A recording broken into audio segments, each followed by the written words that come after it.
You ever get an invitation that felt more like a slap than a celebration? I did. It had gold lettering, fancy details, and the names of the two people who wrecked my life. But instead of ripping it up, I said yes, not to forgive, but to finish what they started. Stick around, because what happened next turned the biggest betrayal of my life into something unforgettable, and I promise, you won't see it coming. I never imagined that the man I had envisioned a future with could be capable of this level of betrayal. Discovering the affair between my fiancé and my own sister shattered more than just my heart. It fractured the foundation of my identity. I had built my life on the belief that love, loyalty, and family were unshakable pillars. But in one silent moment, staring at texts I was never meant to see, everything crumbled. The realization felt like stepping off solid ground and free-falling into disbelief. My name is Paige Williams. I'm 29 years old, a senior marketing executive in Chicago, and until recently, I believed I had the perfect life. I had worked hard for my career, cultivated real friendships, and was engaged to a man I thought would be my forever. I was the kind of person who organized group trips, sent birthday cards early, and believed in second chances. But that version of me shattered the moment I read those messages. It's strange how fast your entire reality can implode. My fingers trembled as I held Cameron's phone, my sister's name flashing across the screen like a personal curse. Every message felt like a dagger, not just to my heart, but to my sense of reality. I had trusted them both completely. How could two people I loved so deeply dismantle my world with such carelessness? The rage didn't come first, nor the sadness. It was the numbness, the kind that locks you in place while your soul tries to process devastation. When Cameron returned and saw me holding his phone, his eyes told me everything before his mouth did. There was guilt, yes, but also resignation, like he'd been waiting for this moment. I wanted to scream, to throw something, but instead I whispered, "How long?" and he flinched. I had expected denial or defense, but what I got was the crumbling confession of 3 months. "It just happened," he said, as if love was an accident one trips into. What followed was chaos in slow motion. I took off my engagement ring and set it between us like a line he could never uncross. Everything I'd dreamed of, the wedding, our home, our shared life, became rubble in seconds. He tried to explain, justify, even beg for understanding, but I couldn't hear it. His betrayal wasn't a mistake. It was a choice. And so was hers. Before we move further, let me ask you to subscribe to this channel, not just because this story is about heartbreak and betrayal, but because it's about how pain can pave the way to something unthinkably better. Trust me, you'll want to hear what came next. The days that followed were a haze of disbelief. Every corner of my apartment whispered memories of Cameron, the books we picked out together, the throw blanket he insisted on for movie nights, the half-empty shampoo bottle in the shower that mocked me. I couldn't even pour myself a cup of coffee without thinking of how he liked his with too much sugar and just a splash of cream. I wanted to scream. But instead, I sat in silence, letting the weight of everything settle. My phone buzzed constantly. Vanessa, my mother, even Cameron, all trying to explain what felt completely inexcusable. My mom said, "These things happen, sweetheart. The heart wants what it wants." I wanted to laugh, or cry, or both. I wondered if she would have said the same thing if someone had stolen her husband. The betrayal ran deeper than just romance. It was a betrayal of sisterhood, of blood, of trust. Cameron's explanation didn't soothe anything. "It just happened," he said. "We didn't mean to hurt you." But betrayal doesn't require intention. It's about action, and theirs had spoken volumes. I kept replaying the last 6 months in my head, looking for signs, for clues I'd missed. Had he always flinched when I said forever? Had she always looked at him too long? I hated that they made me question my own memory. I couldn't sleep, couldn't eat. I started losing weight. Not out of discipline, but heartbreak. Nights were the worst. That's when the thoughts came loudest, shouting over the quiet of the room. Was I not enough? Was I too focused on work? Was my love boring? Too predictable? Too responsible? I started tearing myself apart trying to find the flaw that made them choose each other over me. Eventually, I stopped answering their calls. There was nothing left to say. And every time I looked at the engagement ring sitting in my dresser drawer, I remembered a version of myself that didn't exist anymore. The woman who believed love was sacred, who trusted her sister blindly, who built her world around a man that couldn't hold it together for her. That version was gone, and something new, something stronger was beginning to rise. My family didn't know how to deal with the fracture. My father was livid. He refused to speak to Vanessa, and told Cameron he wasn't welcome at Sunday dinners anymore. But my mother tried to keep the peace. I could see her torn between her daughters, trying to hold on to some illusion of unity that had long since crumbled. Her neutrality felt like a betrayal, too. Friends reached out, but most didn't know what to say. How do you comfort someone whose own sister destroyed her engagement? Some offered hollow cliches. You'll find someone better. Everything happens for a reason. Others awkwardly avoided the topic altogether. The silence hurt more than the words. I didn't need platitudes. I needed someone to say it was okay to be angry, that I wasn't crazy for feeling like my entire world had collapsed. Natalie was the one constant. She didn't offer advice. She showed up with wine, ice cream, and a fierce loyalty that refused to let me spiral alone. "We're going to fix this," she said. "You don't have to know how yet. Just know that we will." She dragged me out of bed, made me shower, and reminded me who I was before Cameron. Not with words, but with actions. She reminded me that I was still here, still breathing, still me. Therapy helped too. Dr. Morgan Bennett didn't sugarcoat things. She let me fall apart in her office, week after week, until the pieces didn't feel sharp anymore. "You were betrayed," she told me plainly, "by two people you trusted most. That's trauma. It's okay to not be okay right now." Her permission was like oxygen. I stopped trying to perform healing and started living through the mess. And slowly, a truth began to form inside me. What they did said everything about them and nothing about my worth. I was not unlovable. I was not replaceable. Their betrayal didn't diminish my value. It just revealed theirs. 6 months passed. I moved apartments, decorated every inch with care, and accepted a promotion at work that demanded every ounce of my energy. I smiled more, even if it wasn't always real. Healing was never linear, but it was happening. Until one Tuesday morning, a cream-colored envelope arrived. My name elegantly written in calligraphy that made my stomach twist. I opened it with trembling hands. Inside, gold-embossed letters invited me to the wedding of Vanessa Williams and Cameron Hayes. A handwritten note in Vanessa's familiar cursive sat atop the invitation. "I hope you can be happy for us." It would mean everything to have my sister there. I stared at those words, unsure whether to scream or laugh. She wanted me there. As what? A silent witness to her victory? I called Natalie immediately. She didn't even try to hide her rage. "They want you to watch them get married. That's either psychotic or calculated." My instinct was to tear the invitation into shreds. But then, over the following days, something strange happened. Pressure from family, guilt trips from my mother, and whispers from cousins who were placing bets on whether I'd show up.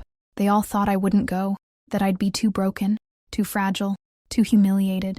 I could hear them already. Poor Paige. She couldn't even face them. But that's when a new fire lit in me. I wouldn't hide. I wouldn't be the girl left behind. I'd show up. Not for them, but for me. I decided to attend. Not in mourning, but in crimson. Not alone, but with someone who made them question everything. I was no longer the abandoned ex-fiancé. I was about to become the storm that rewrote their story, and mine. Once the decision was made, Natalie sprang into action. "We're going full Cinderella," she declared, laying out a spreadsheet she'd labeled Operation Glow Up. From dress fittings to spa appointments, it became my new project. Except this time, the result wasn't a wedding but rebirth. I wasn't fixing myself for Cameron or Vanessa. I was rebuilding the version of me they tried to destroy. We found the dress, a crimson silk gown with a side slit and open back. Elegant, bold, unapologetic. It was a declaration in fabric. I'm not here to blend in. I'm here to rise. Natalie approved immediately. "This says, you should have worshipped me when you had the chance." The physical transformation was just the beginning. I started training with a personal coach, waking at dawn to sweat out my sorrow. I replaced grief with grit, tears with sweat. I got a new haircut, subtle highlights, and even let Antonio, Natalie's flamboyant stylist, lecture me about hair trauma. "Darling, he ruined your heart, but we won't let him ruin your follicles." But even amidst the makeovers and workouts, I questioned my motives. Was this empowerment or a mask? Was I genuinely healing or just camouflaging pain with glamour? Dr. Bennett reminded me that it could be both. "You're building armor," she said. "As long as you don't confuse it with invincibility, it's okay." And for the first time since the betrayal, I felt in control, not of what they did, but of what came next.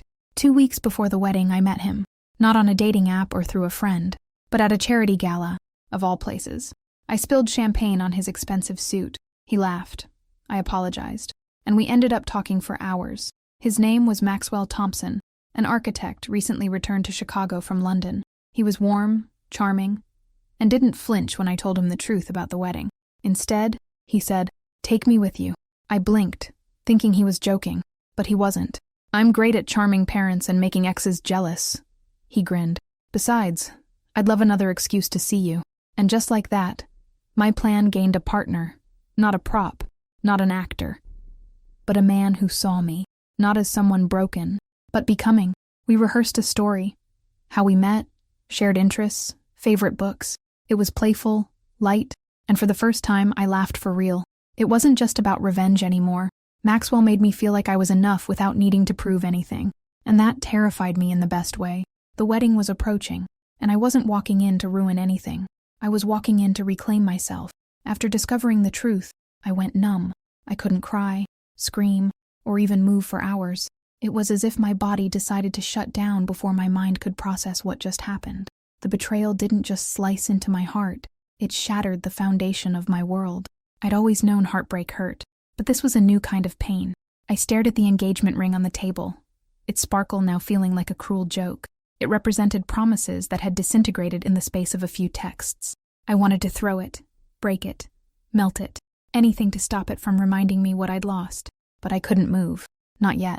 My fingers trembled, but I stayed frozen. Eventually, I picked up my phone and called the only person who could ground me, Natalie. She answered after one ring. "Tell me where you are." Her voice was steady, serious, the kind of tone that made me believe I'd be okay. She didn't ask for details. She just showed up, with wine, tissues, and silence. Natalie didn't speak until I was ready. She knew how to hold space in a way few people could. I told her everything, between sobs and long silences. Every word felt like peeling off another layer of skin, but she listened, and when I was done, she said, "He didn't deserve you, Paige, but you deserve the truth, and you're going to rise from this." That night, I slept at her apartment. I couldn't bear being alone in my space where everything reminded me of him. Natalie made up the couch with extra blankets and handed me a stuffed sloth we bought on a drunken road trip once. "This guy's seen worse," she said, and for the first time in days, I smiled. In the days that followed, my life blurred into survival mode. I stopped checking social media, avoided texts from family, and ignored every attempt Cameron or Vanessa made to contact me. I couldn't handle their explanations or apologies. I didn't need closure from them. I needed space to breathe. Work became my lifeline. I threw myself into every project I could get my hands on. Late nights, endless meetings, tight deadlines, they became my shelter. My boss, Mr. Parker, didn't ask questions when I requested extra hours. "You're one of my strongest people," he said. "Whatever you need." That small vote of confidence meant more than he knew. My team noticed the change. "You're a machine lately," one intern whispered, but no one dared question it. I wasn't angry, not visibly. I was driven, focused, and underneath it all, broken. The silence at home was loud. I'd sit in my apartment and just exist, barely, grieving not just a person but a version of myself I'd lost. Nights were the worst. That's when the images came back. His proposal at Lake Michigan, our planning sessions, my sister hugging me after I said yes. Everything replayed like a twisted highlight reel of what was and could never be again. I'd curl up in bed, numb and wide awake, wondering how everything changed so fast. Therapy came into the picture because Natalie insisted. "You need to talk to someone who isn't me," she said, handing me Dr. Bennett's number. At first I resisted. I wasn't the therapy type, or so I thought, but on the third sleepless night in a row, I dialed the number, and just like that, a new chapter began. Dr. Morgan Bennett didn't fix me overnight, but in her quiet office filled with books and soft lighting, I began to understand the depth of my wound. Betrayal from two people you love? That's not something you patch with distractions. It's a trauma, and naming it helped me begin to reclaim some power. "Allow yourself to feel everything," she told me. "Don't judge it. Don't rush it." That felt like the most foreign concept in the world. I'd always been the fixer, the planner, the one who made things better, not the one who sat in her feelings like they were guests at an unwanted dinner party. But I tried. Each session chipped away at the narrative I'd built, that I wasn't enough, that I'd lost because something in me was broken. Dr. Bennett helped me see their betrayal as a reflection of them, not me. That was a game changer. Not easy, not instant, but critical. Slowly, I stopped blaming myself. I started journaling again, something I hadn't done since college. I filled pages with anger, confusion, sorrow, and eventually hope, not always in that order. Some nights I'd write the same sentence over and over until it stopped hurting. They chose each other. I didn't lose. I was freed. Through that process, the idea of moving on stopped feeling like betrayal to myself. It started to feel like self-respect, and with each passing week, I began to believe that maybe, just maybe, the life I'd lost wasn't the life I was meant to have. Maybe something better was waiting. Something honest. Something mine. 6 weeks after the betrayal, I made the boldest decision yet. I moved apartments. It wasn't just a change of address. It was a declaration. That space Cameron and I once called ours held too many ghosts. I needed walls that didn't echo our past. Somewhere I could build something new. Somewhere that belonged entirely to me. I chose a place on the north side. Smaller. Yes, but full of character. Exposed brick. Sunlight flooding the windows. Hardwood floors that creaked in just the right way. It felt alive. Like a blank canvas waiting for my story. I didn't tell anyone I was moving, except Natalie. This was for me, not for show. Unpacking became a kind of therapy. Each box I opened was another layer peeled away. Old memories were either filed, tossed, or donated. I didn't want remnants of us cluttering my new beginning. I filled the space with vibrant art, bold colors, and books that had shaped me long before Cameron entered my life. For the first time in months, I felt in control. I would light candles at night and play jazz as I cooked meals just for myself. I didn't cry in that apartment. I danced barefoot, watered my new plants, and reread favorite novels.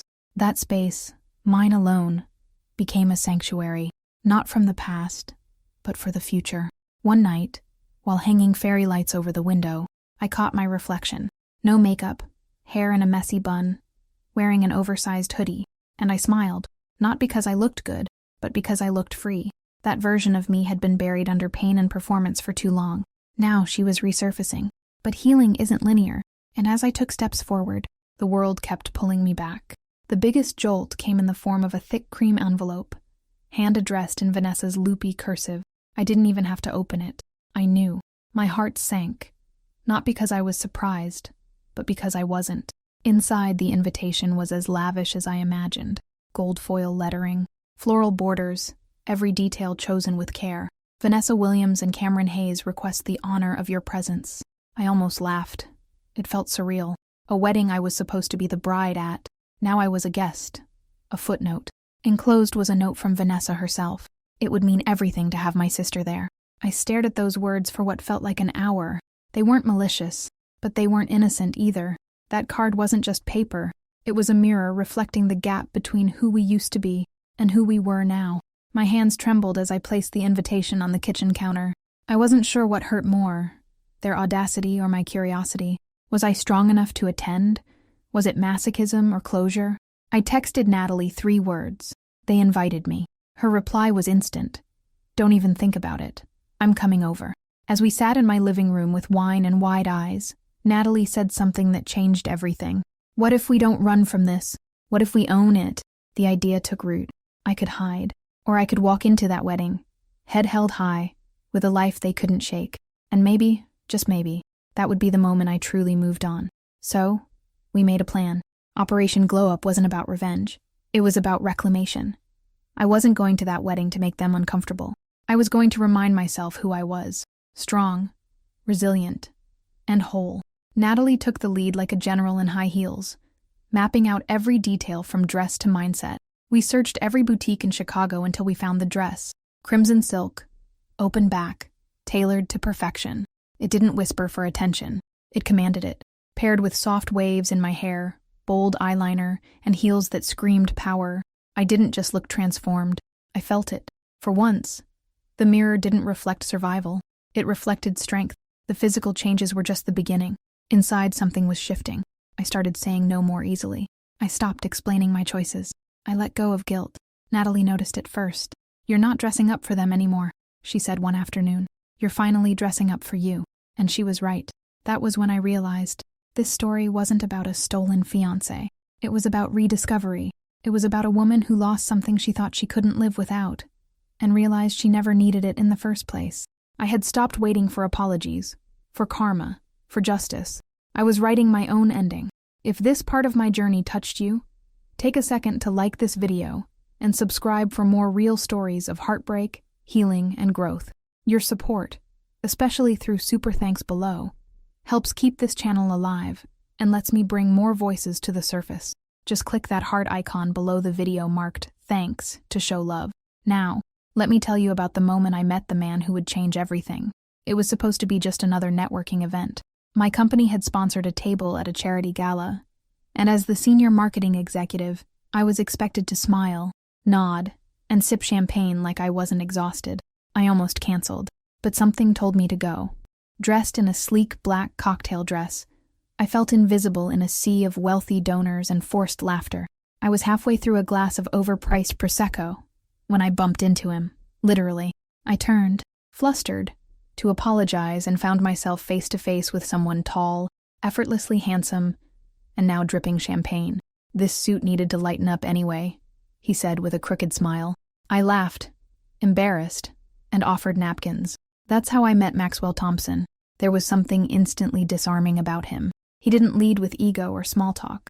Instead, we stumbled into an easy conversation about architecture, our mutual love of old bookstores, and the sad state of hors d'oeuvres at these events. For the first time in months, I wasn't performing, I was being, and he actually saw me. We didn't exchange social media. No flirtatious games, just a genuine connection, and a simple, sincere question. "Can I take you to dinner?" I hesitated, out of habit, but then I remembered Natalie's voice in my head. Say yes to more. So I did. 1 week later, we were sitting across from each other at a cozy restaurant in River North, sipping red wine and laughing like old friends. By the end of the evening, I knew this wasn't ordinary. Maxwell didn't ask invasive questions. He didn't mention my past or try to impress me with flashy stories. He simply listened, asked thoughtful questions, shared honest pieces of his life, and for the first time in a very long time, I left a date feeling lighter, instead of guarded. On our third date, I finally told him the truth. About her, about him, about the wedding. I expected him to recoil, to awkwardly pivot the conversation. Instead, he sipped his coffee, looked me in the eye, and said, "That must have been devastating." Just like that. No pity, no discomfort, just understanding. When I told him I was considering attending the wedding, his response surprised me. "Then take me with you," he said without hesitation. I laughed. "You want to walk into that circus with me?" He leaned forward, smiling. "I'm great at playing the charming date, but more importantly, I like spending time with you. This gives me an excuse for more of that." At first I thought he was joking, but over tiramisu, we started making plans. Outfits, backstory, shared hobbies, not to deceive, but to protect, to arrive looking aligned. And slowly, what began as strategy became something deeper. There was a tenderness in his eyes that made me feel chosen, not pitied, and it terrified me. Maxwell wasn't just a buffer between me and my past. He was beginning to rewrite the narrative, one where I wasn't the abandoned one, or the betrayed one. I was just me, being rediscovered by someone who genuinely saw value in who I was. And the more I let my guard down, the more that version of me came forward. We kept spending time together in the weeks leading up to the wedding, not just for rehearsal. Dinners turned into weekends. Casual conversations turned into late-night phone calls. I'd been so afraid of starting over, but with Maxwell, it didn't feel like a restart. It felt like a continuation of something I didn't know I was missing. As the wedding date approached, Natalie helped me pack. "You sure about this?" she asked, folding the crimson gown with reverence. "I am," I said, and for the first time I meant it. I wasn't going for them. I was going for me. And yes, for Maxwell too, because by then, it wasn't about performance. It was about presence. We arrived at the resort that Friday afternoon. The place was as ostentatious as I expected. Crystal chandeliers, manicured gardens, staff trained to whisper. As we checked in, I spotted familiar faces. Some avoided eye contact. Others watched curiously, but Maxwell held my hand the entire time, steady and warm, like an anchor. That evening's welcome party was on a rooftop terrace. As soon as the elevator doors opened, I saw them.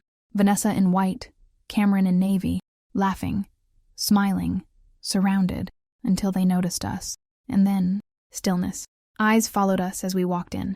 Whispers trailed like perfume, but I didn't shrink. I stood tall, my hand still in Maxwell's. When Vanessa approached, her smile faltered for half a second before recovering. "Paige, you made it," she said. "And with a friend. Maxwell Thompson," he said warmly. extending a hand. Paige's boyfriend. The word hung in the air like confetti. Vanessa blinked. How lovely. I saw the shift in her eyes then. Something between panic and disbelief. That night, Maxwell and I debriefed in our room. Think we fooled them? I asked. He looked at me seriously. I don't want to fool anyone. I just want to be here. For you. I swallowed hard. Somewhere between heartbreak and healing, I'd met someone who didn't just stand beside me. He chose me, and that made all the difference. Back in the city, the days that followed felt like a calm before the storm. Maxwell and I spent time together more naturally. No strategic planning, no talk of the wedding, just coffee dates, art galleries, spontaneous laughter. It was during one of those afternoons, sitting on a park bench with ice cream cones, that I realized I wasn't pretending anymore. I was happy, and it wasn't forced. We talked about the wedding occasionally, mostly logistics, arrival times, what to wear. But underneath it all was a shared sense of understanding. He wasn't there to rescue me. He was there to walk beside me. That difference mattered more than I could explain. He saw me, not the broken version, not the one trying to prove something, just me. And he liked that person. My therapist noticed the shift too. You're not fixating anymore, Dr. Bennett observed during a session. You're preparing. I nodded. She was right. I wasn't obsessing over revenge or appearances. I was getting ready for something bigger, letting go. Closure wasn't about confrontation. It was about clarity. And I was finally starting to feel it. Meanwhile, my inbox buzzed daily with updates from Vanessa's wedding planning emails, seating charts, playlist suggestions, a reminder to RSVP to the Sunday family brunch. Each one read like a challenge, as if she were daring me to stay silent. But I didn't respond. I didn't engage. I let her orchestrate whatever show she needed, while I stayed grounded in my own narrative. The night before we were to leave for the wedding weekend, Maxwell brought dinner to my apartment. We ate on the floor with candles and jazz playing low in the background. Whatever happens out there, he said, we go in as a team. I smiled at him, heart full. Together, I agreed, and I meant it. For the first time in months, I truly meant it. Friday morning arrived like a sharp intake of breath. As Maxwell and I drove to the luxury resort, the city skyline faded behind us, replaced by open roads and blooming spring fields. I watched the scenery blur, heart pounding with a cocktail of emotions. Anxiety, excitement, apprehension. I was going back into the fire, but this time, with armor. The resort was breathtaking, just as Vanessa had advertised in her endless emails. White columns, manicured gardens, and guests already milling around with champagne flutes and curated smiles. It was everything she'd always wanted, a picture-perfect fantasy. I checked in under my own name, Paige Williams, no longer hiding, no longer defined by what had happened. As we entered our suite, Maxwell whistled. Okay, this is excessive, he joked. They're trying to impress. I unpacked slowly, laying out the crimson dress Natalie had helped me pick. It looked even bolder against the cream walls. They won't know what hit them, he said. I laughed. That's not the point. I know, he said softly. But it helps, right? That evening, the welcome cocktail event was hosted on the resort's rooftop terrace. Vanessa had spared no expense. Fairy lights, designer florals, signature drinks. I took a deep breath before stepping out of the elevator. Maxwell offered his arm. Ready? He asked. I looked at him, tall, calm, reassuring, and nodded. Let's do this. The moment we stepped onto the terrace, all heads turned. Conversations paused. Eyes widened. Vanessa was across the room, radiant in white, laughing beside Cameron. The moment she saw me, the laughter faltered. Her eyes flicked to Maxwell, then back to me. I met her gaze without flinching. This wasn't about revenge. This was about reclaiming my narrative, on my terms. My mother was the first to greet us. Paige, she exclaimed, pulling me into an awkward but eager hug. Her eyes swept over Maxwell, curiosity blending with cautious approval. And who is this handsome man? Maxwell Thompson, he said, offering a warm smile. Pleasure to meet you, Mrs. Williams. My mother blushed. Call me Linda. The introductions were easy. Maxwell had a way of making everyone feel at ease. As we circulated, he charmed relatives I barely remembered, and co-workers I hadn't seen in years. But I could feel Cameron's eyes on me constantly. Every laugh, every touch, he noticed. Vanessa noticed too. Her smile grew tighter each time our eyes met. At one point, Maxwell leaned in and whispered, Are we making an impact yet? I smiled. We're not here to make an impact. We're here to be unbothered. Then we're doing great, he replied, clinking his glass to mine.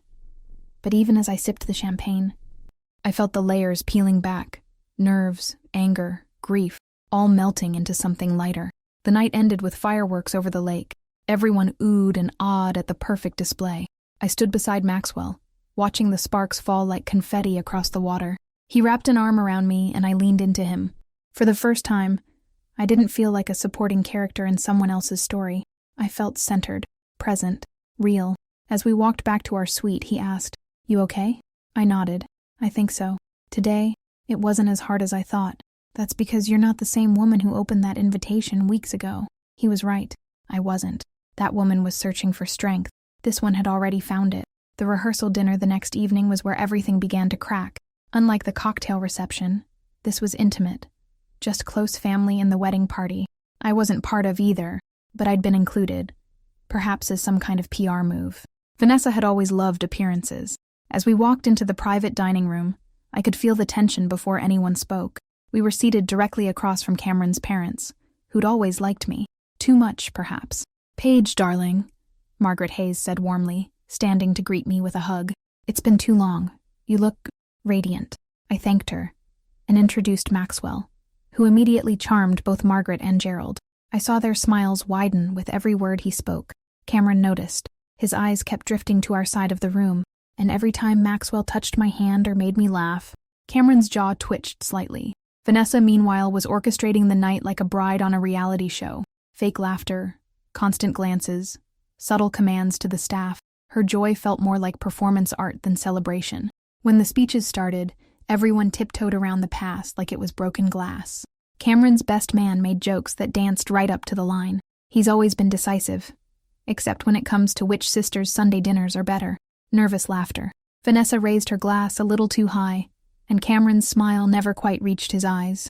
Afterward, as Maxwell and I slipped away to the garden for air, he said, "You okay?" I nodded, but my heart was racing. They're pretending like nothing ever happened. Maxwell placed his hands gently on my shoulders. "That's what people do, but you don't have to. You're here, you're whole, and you're doing better than any of them expected." Sunday morning brought the family brunch, another event I hadn't planned to attend, but did anyway.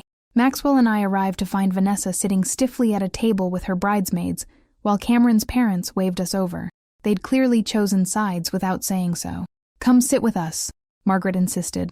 "Much better company." As we sat, I noticed Vanessa watching. Her expression wasn't angry. It was something else. Tight, uncertain, like she couldn't quite calculate what Maxwell and I were doing there, or how real it was. I didn't care. For once, I wasn't worried about her reaction. I was focused on being present, for me, for this strange closure I didn't know I needed. Cameron's father leaned in. "He seems like a good man," he said quietly, glancing at Maxwell as he made small talk with my cousin across the table. "Better fit for you, if I may say." I thanked him, trying to ignore the flutter in my chest. Was everyone noticing this shift, or had they always known something I hadn't? Later, Cameron approached me alone on the terrace. "Paige," he said, eyes darting, voice lower than I remembered. "I just wanted to make sure that you're okay." I looked at him and realized he was nervous, not guilty, just unsure. "I am," I said simply. "Maxwell and I are having a great weekend. It's been healing." He nodded slowly. "That's good. You deserve that." His tone carried something deeper. Maybe regret, maybe realization. I didn't need to know. I didn't need to ask. I wasn't there for answers anymore. I was there for peace. And with Maxwell by my side, I was closer than I'd ever been to finding it. That night, I couldn't sleep. My mind was a carousel of memories, expectations, and unanswered questions. I texted Maxwell, "Are you awake?" The reply came instantly, "Always for you." We met in the hotel bar, both barefoot, both carrying the weight of what the next day would bring. He ordered 2 whiskeys without asking. We sat in a corner booth, surrounded by silence and shadows. This wedding was supposed to be my revenge, I admitted. Now it just feels sad. Maxwell didn't try to fix it. He just listened. "Want to know something?" he said after a while. 3 years ago I was engaged too. She left me for a colleague. I stared at him, shocked. "I'm sorry," I whispered. "It sucked," he said with a smile that didn't quite reach his eyes. "But if she hadn't, I wouldn't be here now. Sometimes the fire clears the path." His words stayed with me. I thought about my own fire, how it had burned through every part of me. And yet, here I was. We talked for hours, about betrayals, about fear, about choosing peace over performance. "Are you going tomorrow to prove something to them?" Maxwell asked. "Or to prove something to yourself?" The question lingered between us. I answered without thinking. Both. And then softer. But mostly, to let it go.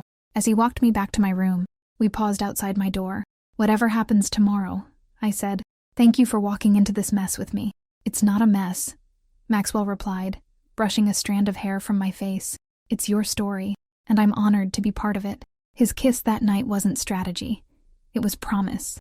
As I stepped onto the rooftop terrace, a sudden hush seemed to fall across the crowd. The skyline of Chicago lit up the evening behind me, but I barely noticed. My eyes landed on Vanessa and Cameron standing arm in arm, smiling like nothing had happened. My heart pounded, but I reminded myself of why I was here. Not for them, but for me, and especially not to let anyone think they'd broken me. Maxwell squeezed my hand gently, his calm confidence grounding me. We floated through the space, exchanging polite hellos with family members whose expressions ranged from awkward to outright stunned. I could feel Vanessa's eyes tracking me, and I caught Cameron's gaze more than once, but I refused to let them own the moment. I smiled, I laughed, I looked alive.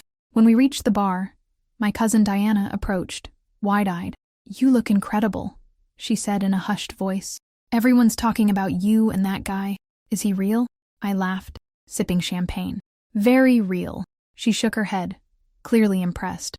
"Girl, you just stole the show at their own wedding weekend." That sentence echoed in my mind. Stole the show. I hadn't come with that goal. Not consciously, but the way eyes followed me, the way people leaned in when Maxwell spoke, the way Cameron couldn't keep his attention on his fiancé. It was happening. The power dynamic had shifted, and it wasn't manufactured or forced. It was real. It was mine. As the night wore on, Maxwell and I found a quiet spot near the balcony. "Still doing okay?" he asked. "More than okay," I replied. "For the first time in months, I actually feel strong." He leaned closer, voice soft and sure. "That's because you are." And in that moment, I didn't just believe him. I knew it. The rehearsal dinner the following night was more intimate, which somehow made everything more intense. I walked into the room feeling like all eyes were waiting for me to break. Instead, I sat tall and confident, Maxwell beside me, his presence like armor. Vanessa greeted us with a brittle smile, her tone too cheerful to be sincere. I could tell she was still calculating. We were seated across from Cameron's parents, who immediately lit up when they saw me. "Paige, darling," his mother said warmly. "You look radiant." The kindness in her voice caught me off guard. It wasn't pity. It was genuine affection. "It's so good to see you," she added, squeezing my hand. Across the table, Vanessa's expression hardened. As the wine flowed and the speeches began, I noticed Vanessa's grip on her glass tightening. Her laugh sounded forced. Cameron barely looked her way. The tension between them was palpable, and their discomfort only seemed to make my calmness stand out more. At one point, Maxwell whispered, "They're unraveling." I didn't respond. I didn't need to. By dessert, I was no longer the wounded ex. I was the poised, graceful woman who had chosen healing over bitterness. People were treating me differently, more respect, more warmth.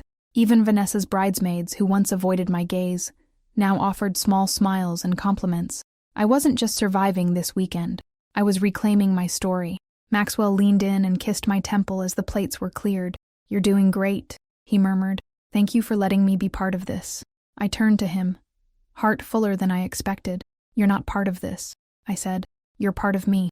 And he smiled like he knew exactly what I meant. The morning of the wedding, I woke with surprising clarity. My stomach wasn't in knots. My hands weren't shaking. Instead, there was a quiet determination in my chest. Natalie arrived early to do my makeup, immediately sensing the shift in my energy. "You're different today," she said, brushing blush across my cheekbones. "Yeah," I replied. "I think I finally let go." Maxwell arrived precisely on time, looking devastating in his tailored suit. The red pocket square he wore to match my gown was subtle but deliberate. When he saw me, his breath caught. "You are beyond stunning." For once, I didn't deflect.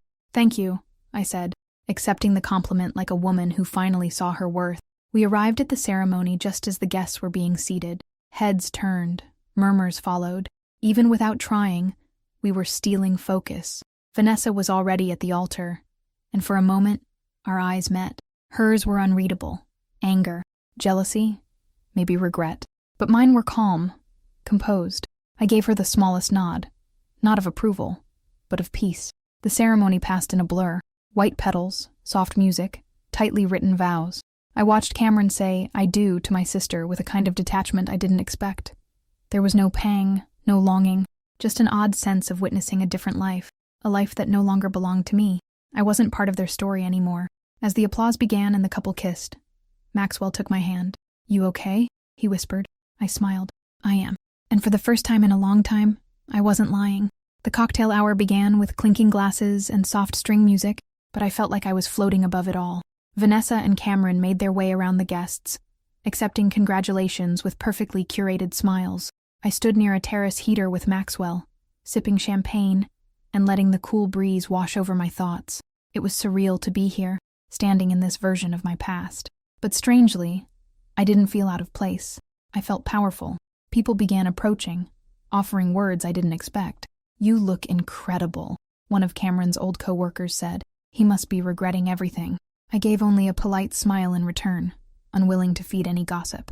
But their looks lingered, not on me with pity, but with awe. Somehow, simply existing with grace in this space had become my silent act of revenge, one that didn't require bitterness, just presence. Maxwell was magnetic, easing conversations, fielding curious questions, always looping me in so I didn't feel cornered. When one of Vanessa's bridesmaids whispered something snide nearby, he turned and gave them a charming smile that disarmed them instantly. "They're obsessed," he joked when they walked away. "You've officially taken over the narrative."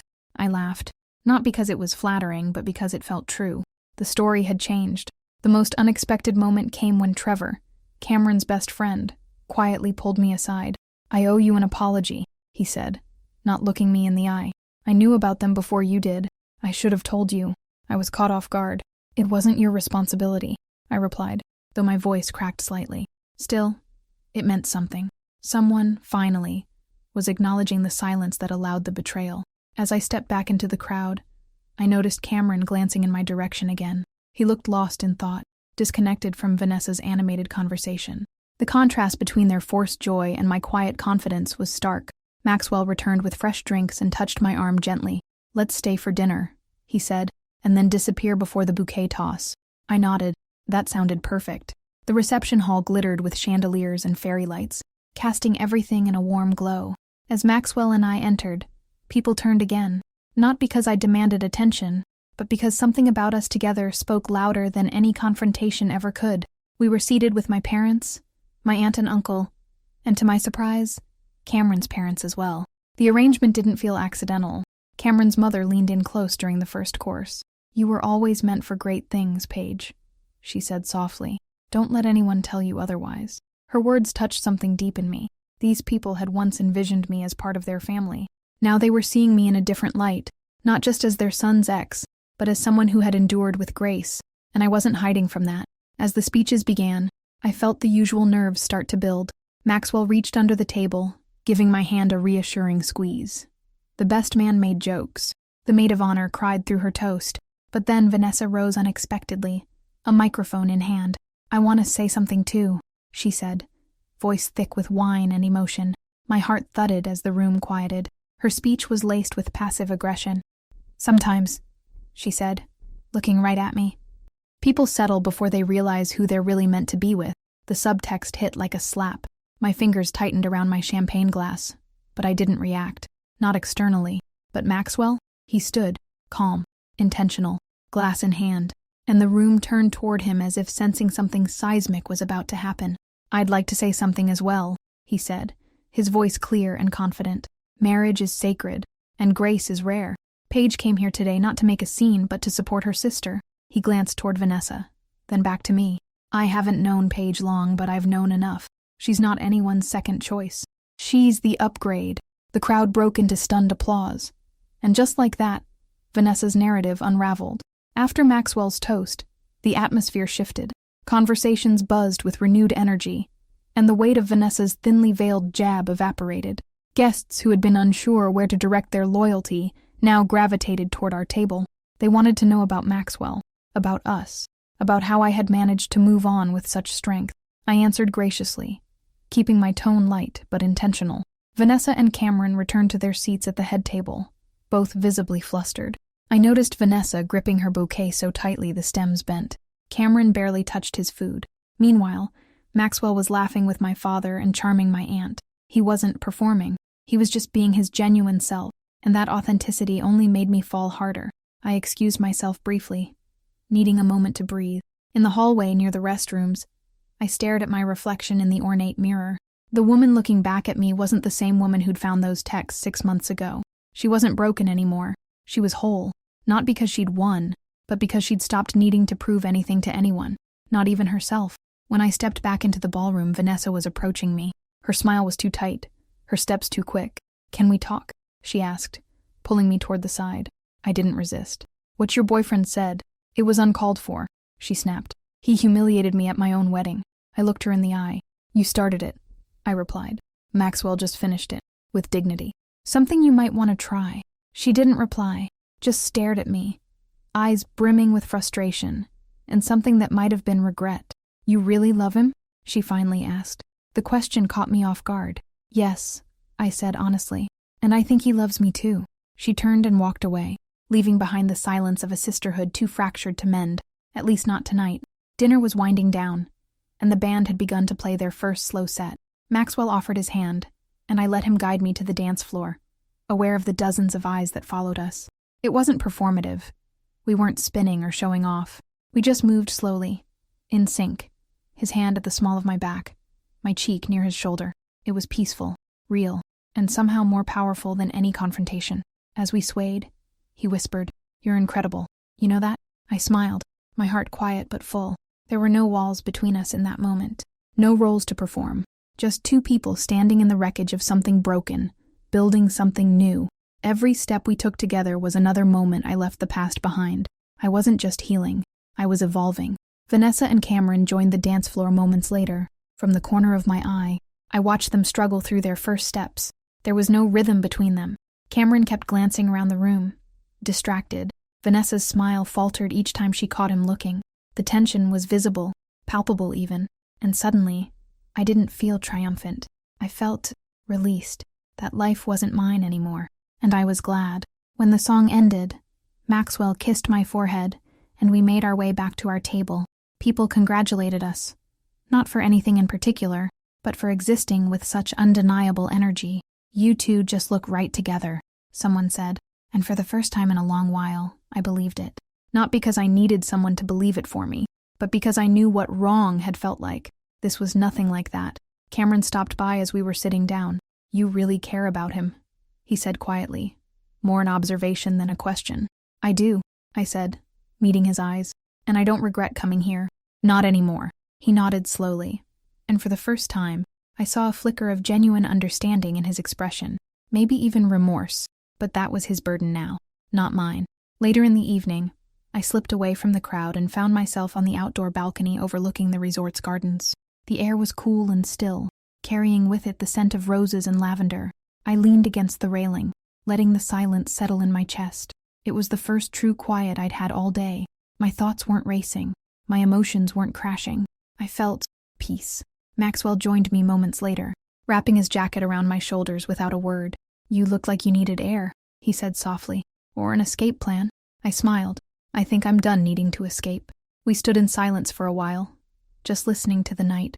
I could hear laughter from inside, clinking glass, the soft swell of music. But out here, it all felt distant, as if I'd stepped out of the story and into a new chapter. "You handled today with so much grace," Maxwell finally said. "More than most could." I turned to look at him. "I don't feel like a victim anymore," I said, "or a fool, or even a jilted ex. I feel like me again." That realization washed over me with a strange sort of warmth. I hadn't expected healing to feel like this. Quiet, subtle, but so incredibly whole. He reached for my hand and held it tightly. "I want to be around for all of who you are," he said. "Not just the version you're rebuilding, but the one you've always been." His words didn't just move me, they grounded me. For the first time since the betrayal, I wasn't reacting to someone else's story. I was writing my own, and the pages ahead felt full of promise. "I'm ready," I said finally, ready to stop proving something, ready to just live. Maxwell leaned in, brushing a kiss to my cheek. "Then let's leave this night on our terms." We walked back inside, hand in hand. Not as the supporting characters to someone else's drama, but as the authors of something honest, imperfect, and full of potential. The final hour of the reception blurred into a series of farewells and half-hearted congratulations. I saw it in their eyes. Many of the guests no longer saw Vanessa and Cameron as the centerpiece. Attention had shifted, and while that wasn't the goal, it was a poetic ending to a messy chapter. The people who once pitied me now looked at me with admiration, not for revenge, but for rising. Vanessa approached once more before we left, her expression unreadable. "You win," she said flatly, but I shook my head. There was no competition, Vanessa. Not really. There never needed to be. For a moment, her mask slipped. Something in her eyes softened. "Maybe," she said, "but I'll never forget this night." Neither would I, but not for the reason she thought. Outside, Maxwell and I waited under a sky full of stars as the valet brought the car around. "Well," he said, glancing at me with a crooked grin. "That was eventful." I laughed, truly, fully laughed, and it felt so good. It was everything I didn't expect, and somehow, exactly what I needed. We didn't need fireworks or dramatic exits. The story had already spoken for itself. As we drove away from the resort, the rearview mirror showed the glowing reception fading into the distance. But I wasn't looking back anymore. I was looking forward, to a quiet dinner with Maxwell, to the simplicity of shared routines, to whatever came next without comparison to what came before. That night didn't mark a return to the past. It was the full stop on an old sentence, and in its place, a new story was beginning. One I was writing slowly, intentionally, and entirely on my own terms. I wasn't Paige, the betrayed fiancé, anymore. I was Paige, the woman who turned pain into power, grief into grace, and endings into beginnings. And the best part? The next chapter was mine to define, day by day, word by word, love by love. In the weeks that followed, something unexpected happened. I didn't fall apart. Instead, I kept rising. I returned to work like a new version of myself, still focused, still professional, but lighter. Maxwell and I settled into a rhythm that didn't feel forced or overthought. There were no masks, no roles to play, just two people figuring it out together, one unguarded moment at a time. He didn't try to fix me. He didn't push me to open up or ask for explanations when I got quiet. He just showed up, again and again, with warmth, with honesty, with a steadiness I'd forgotten was possible.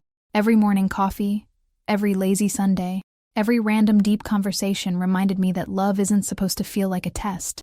It's supposed to feel like peace. We started sharing little things. He taught me how to make his weirdly good spicy scrambled eggs. And I got him hooked on late-night documentaries about weird historical mysteries. The walls I'd built around myself didn't come down all at once. But with Maxwell, I didn't need to tear them down. They just softened, until I realized one day they weren't really there at all. My therapist, Dr. Bennett, noticed it before I did. "You're speaking about the past with distance now," she said during one of our sessions. "That's healing. You're no longer living inside the betrayal. You've stepped out of it." That moment hit me harder than I expected, because she was right. I wasn't reacting anymore. I was choosing where to invest my energy, my heart, my future, and I was choosing Maxwell, not because he replaced what I lost, but because he helped me remember what I deserved: respect, consistency, joy. I wasn't rebuilding the life I'd planned with Cameron. I was building a new one entirely, from scratch. And this time, it wasn't about appearances. It was about truth and trust and real, unconditional connection. The first time I told him I loved him, it wasn't a big moment. There was no dramatic music, no perfect sunset, no fireworks.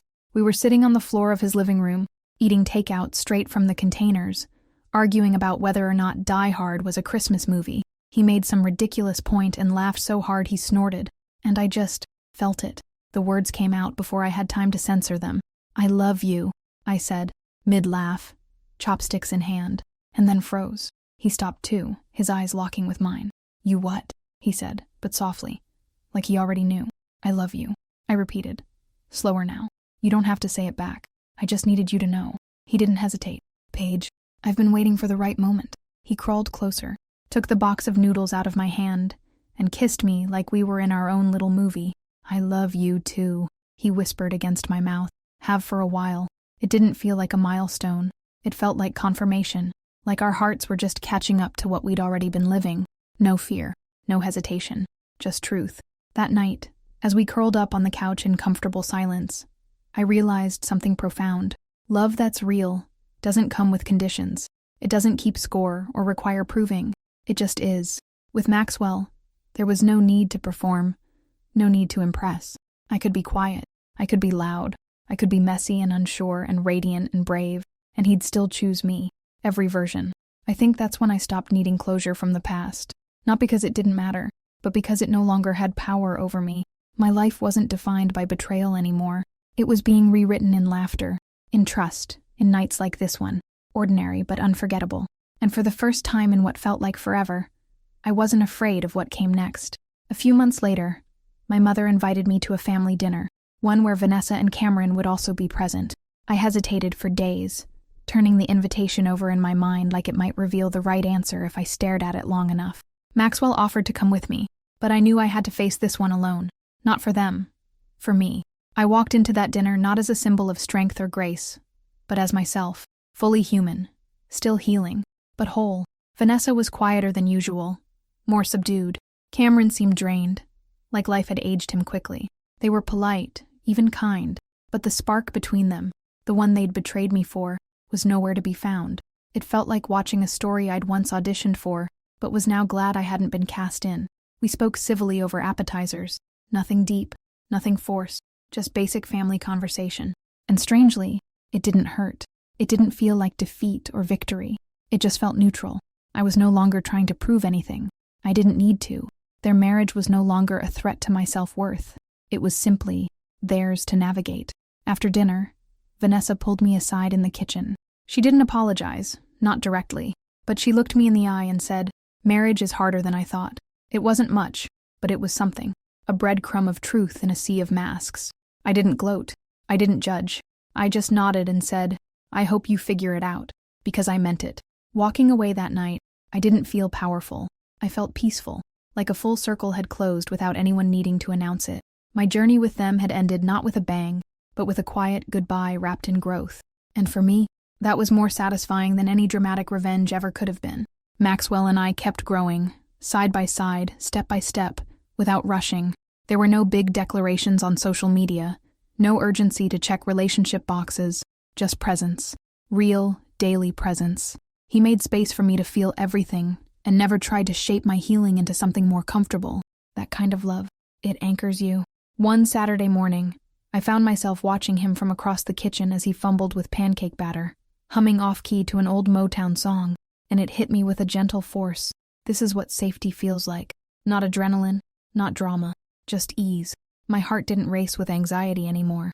It expanded calmly, steadily, in rhythm with a life I no longer wanted to escape from. We talked about the future sometimes, not in a "where is this going" way, but in the quiet wonder of imagining shared tomorrows. Trips we wanted to take, traditions we wanted to create. He mentioned kids once, his eyes lighting up in that casual but sincere way of his. I didn't panic. I didn't feel trapped. I felt open, and that was new. Dr. Bennett once told me, "Real love doesn't erase your pain. It holds it with you while you heal." Maxwell had done that, and more.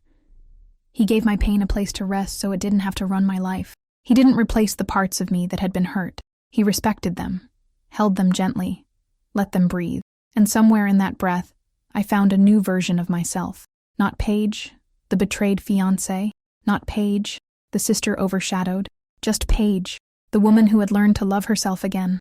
And because of that, I could finally trust someone else to love me too. Fully, honestly, freely.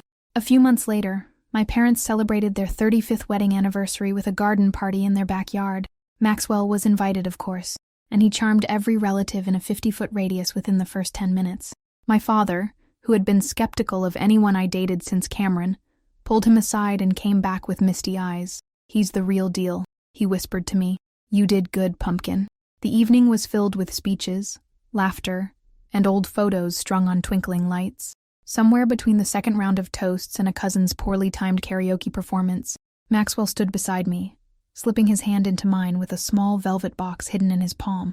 I stared at it in disbelief. "You're not proposing here, are you?" I whispered, teasingly nervous.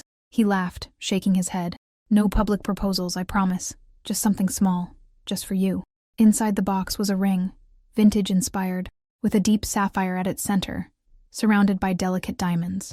Not flashy, not trendy, just beautiful, just me. This is just a symbol, he said quietly, of what I already feel every day. I'm not asking for a date or a wedding plan. Just, let's keep building something, you and me. I said yes without hesitation. Not because it was the perfect moment, but because it was a real one. There were kids splashing in the pool, aunts shouting over the music. Someone had spilled sangria on the white tablecloth, and yet, in the middle of all that chaos, I felt more clarity than I ever had before. This was home. This was love. We told our families later, not as a big announcement, but as a quiet confirmation. My mother cried. My father hugged Maxwell for too long. Even Vanessa, standing off to the side with a brittle smile, offered a small, sincere congratulations. You look happy, she said softly. And this time, I didn't hear competition in her voice. Just recognition. Because I was. I truly was. The days after the party blurred into that kind of soft, warm living where nothing extraordinary happens, but everything feels meaningful. I'd look over at Maxwell brushing his teeth, or scribbling ideas in a sketch pad and feel overwhelmed with gratitude. This is the life betrayal never saw coming. Not vengeance, not bitterness, but joy. I never sent Vanessa a thank you note for that wedding invitation. But sometimes I think about what I'd say if I did. Thank you for showing me what I didn't want, for freeing me from something that looked perfect but wasn't, for unintentionally pushing me toward someone who was never pretending to be right, just was. Some people are blessings in disguise, others are just the disguise.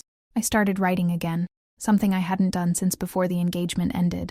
Little essays, fragments of my story, pieces of wisdom I didn't even know I had. It wasn't for anyone else. It was for me, to remember, to record the rebirth, to make peace with the chaos that had brought me here. One heartbreak ago, I thought I'd lost everything. Now I was finally whole. Maxwell encouraged every word. Your voice matters, he'd say, handing me tea and sitting quietly nearby as I typed. And with each page, I reclaimed not just my narrative, but my identity. Not the woman Cameron left, not the woman Vanessa envied. Just me, strong, soft, forged by fire but not burned. That's how the chapter ended. Not with a dramatic twist or explosive revenge, but with love. Real, slow, everyday love. And maybe that was the most unexpected plot twist of all. Months after the proposal, I was invited to speak at a women's leadership panel downtown. The topic was resilience, something I once thought belonged only to people who'd climbed Everest or beaten illness. But now I understood it lives in the quiet survival too. The waking up, the rebuilding, the choosing to love again. I walked onto that stage wearing a soft blue blazer and a confidence that hadn't come from being perfect. It came from falling apart and rising anyway. As I looked out into the audience and saw women nodding, tearing up and scribbling notes, I realized something. My story had value, not in spite of the heartbreak, but because of it.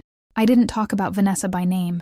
I didn't mention Cameron directly, but I did talk about betrayal, about letting go of timelines and choosing peace over pride, about how the best revenge is not looking like you never hurt, but showing that you grew from it, that you didn't just survive, you thrived. After the panel, a young woman approached me with tears in her eyes. You don't know me, she said, but I feel like you told my story. I hugged her, holding back tears of my own. That's when I knew. Healing isn't just for us. When we rise, we light the path for someone else. And that's what I wanted to keep doing. I wasn't chasing happiness anymore. I was living it, not as a goal, but as a practice. Every morning, Maxwell would hand me coffee with a sleepy grin, and I'd remember, love doesn't fix your broken pieces. It makes room for them. Maxwell and I took our time with everything. We weren't in a hurry to impress anyone. When people asked about wedding plans, we'd smile and say, we're still collecting moments first. It confused some, but to us, it made perfect sense. We were building a life before planning a day. On our 1-year anniversary, he surprised me with a weekend getaway to Door County, a quiet, cozy town by the lake. No fanfare, no cameras, just us, a fireplace, and a bed and breakfast that served fresh cherry pie every morning. It was perfect because it wasn't trying to be. We spent hours walking along the shoreline, skipping stones and talking about everything and nothing. The way his hand fit in mine still felt like a miracle, and I kept thinking, this is the life I was meant for, one with peace, laughter, and a love that grew without pressure. One night, as we sat watching the stars, Maxwell said, you know, I think your ex did me a favor. I laughed, surprised. How's that? He looked at me, sincere as ever. Because if he hadn't let you go, I'd never have found you. That stayed with me longer than the stars did. And the best part? I didn't feel like I owed anyone an explanation anymore. Not to my family, not to friends, not even to Vanessa. I had stopped needing people to understand the journey. I was finally just living it. One afternoon, I ran into Cameron by accident. We were both at a coffee shop near Millennium Park. Him alone, me picking up lattes for Maxwell and myself. He looked tired, older somehow, less sure of himself than I remembered. "Hey," he said, almost sheepishly. "Hey," I replied. There was a pause before he added, "You look good. Happy." I nodded. "I am." And I meant it. He glanced down at the counter, then back at me. "I think about you sometimes. Wonder how you're doing." "I'm doing well," I said simply. There was no anger in my voice, no resentment, just truth. He smiled weakly. "That guy, Maxwell, right? He seems solid." "He is," I said, noticing the shift in his eyes. Regret? Maybe, but it wasn't mine to carry anymore. He had made his choice. I had made mine, and I had no desire to trade places. We didn't talk long, just a few more pleasantries before I left. As I walked away, I didn't look back. Not because I was trying to prove a point, but because I didn't need to. That door had closed. Not slammed, not locked, just quietly, permanently. And as I stepped back into the sunlight with 2 coffees and a smile on my face, I felt it again. That freedom, the kind that doesn't come from revenge or success, but from release, from letting go of what wasn't mine anymore, and fully embracing what was. My relationship with Vanessa remained distant, but not hostile. We spoke occasionally at family events, short, polite conversations that felt more like ceasefires than reunions. But that was okay. I no longer needed a sisterly bond to feel whole. I had rebuilt myself without that validation. At our parents' anniversary party, she pulled me aside, awkwardly twirling her wine glass. "You seem really happy," she said. It didn't feel like envy this time, just observation. I nodded. "I am." That simple response carried years of weight, and for once, she didn't challenge it. She looked over at Maxwell, who was deep in conversation with our father, both laughing. "He's really into you," she added quietly. I smiled, but didn't answer. Some things don't need explanation. "Cameron and we're working on things," she said, eyes flickering with uncertainty. "I hope it works out," I said gently, and I meant it. Not because I needed her to be happy, but because I no longer needed her to fail. Forgiveness doesn't always come wrapped in hugs and tears. Sometimes it's just wishing someone peace and moving forward. That night, as Maxwell drove us home, he reached over and laced his fingers with mine. "You okay?" he asked. "Yeah," I said, watching the streetlights dance across the windshield. "I think I really am." And for the first time, I didn't mean okay as a mask for survival. I meant it as truth. I started journaling again, not to vent, but to remember. I wrote about moments of growth, the small shifts in my thinking, and the joy of rebuilding a life I truly loved. It became a habit I cherished, 5 minutes every morning with coffee and self-reflection. I realized how much had changed. The version of me that once clung to perfection and control had softened. I didn't need to have all the answers anymore. I didn't even need to be healed. I just needed to be honest, with myself, with Maxwell, with life. One morning, Maxwell found one of my entries left open on the kitchen table. I watched him read it in silence, his eyes scanning the page slowly. When he looked up, he didn't say anything right away. Then he kissed my forehead and whispered, "Thank you for letting me in." It was such a small moment, but it reminded me that intimacy isn't built on grand gestures. It's built on presence, on being seen, heard, accepted. And every time Maxwell looked at me like I was a universe instead of a wound, I knew this was the love I had always deserved. I didn't need revenge anymore. I didn't need closure from others. I had built it myself, with brick and breath, and every decision to move forward, even when it hurt. The past wasn't a prison, it was just a prologue. A year after the wedding, Maxwell and I stood on the shores of Lake Michigan, the same spot where Cameron once proposed. Only now, the memory didn't sting. It didn't even ache. It was just a ghost of a different life, one I no longer needed to mourn. We were there for a picnic. Nothing fancy, just sandwiches, fruit, and the kind of laughter that only comes from deep peace. I looked out at the water, the horizon wide and open. Maxwell handed me a strawberry and said, "You're glowing. You know that?" I laughed, brushing hair from my face. Must be the lake light. But I knew it wasn't. It was clarity. It was growth. It was love that didn't demand I be anyone but myself. For the first time in forever, I didn't feel like I was chasing anything. I was already home. He leaned over, resting his head on my shoulder. "You're my favorite chapter," he murmured. And just like that, the circle felt complete. What once began with a heartbreak on this very shoreline was now stitched shut with grace and unexpected beauty. I used to think my sister's betrayal broke me, but it didn't. It revealed me, and from that revelation, I built something better. Not perfect, not easy, but real. And in the end, real was everything I ever needed. If you've ever stood in the wreckage of something you thought would last forever, I want you to know this. Survival is only the beginning. What comes after, what you build from that pain, is where the magic begins. I was shattered once, but I'm not broken now. I'm rebuilt, stronger, wiser, softer in the right places. Sometimes life hands you an invitation you never asked for, one that feels like the final blow. But what if that unexpected moment, no matter how cruel it seems, was actually your opening to something better? I thought my sister's wedding was going to destroy me. Instead, it revealed who I really was, and led me to the kind of love I didn't even know existed. If you've ever faced betrayal, or watched someone you trusted walk away with no explanation, you're not alone. The path forward won't be easy, but it will be yours. And that makes all the difference. I hope my story shows you that it's okay to grieve, to heal, and to rise again with new fire in your chest. Now it's your turn. Have you lived through something that felt like the end, only to find it led to a new beginning? Share your story in the comments. I read every single one. And if this journey spoke to you in any way, tap that like button, hit subscribe, and turn on notifications so you never miss another story that could change the way you see your past or your future. Because sometimes, the moment you think everything's fallen apart is the moment life is finally coming together.